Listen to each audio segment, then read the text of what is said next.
Қасқыр туралы нақыл сөздер.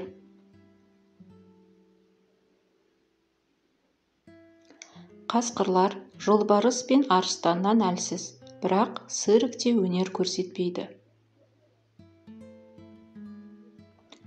Қасқырлар өз ортасынан сатқын іздемейді, өйткені олар бір-біріне адал, ал адамдар уақыт өте келе кімнің кім екенін танып жатады. Қасқырлар екінші жартысын өмірде бір-ақ рет таңдайды. Екінші жартысынан айырылған қасқырлар құсалықпен өледі. Олар ешқашан сатпайды.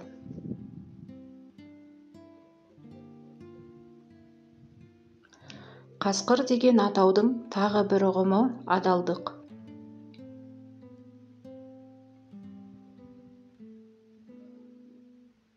Иттер үрген кезде қасқыр мойын бұрмайды.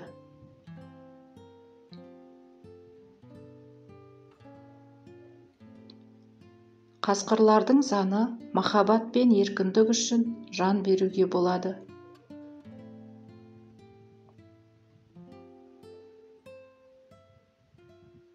Егер қасқыр сізді жақсы көрсе, өзгелердің сізді ренжітуіне жол бермейді, бірақ өзі ренжітіп қоюы мүмкін.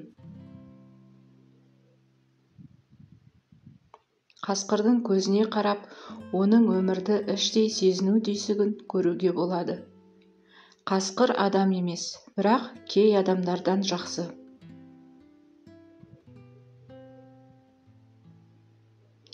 Қорқаулардың арасында бірінші болғанша, қасқырлардың ортасында соңғы болған жақсы.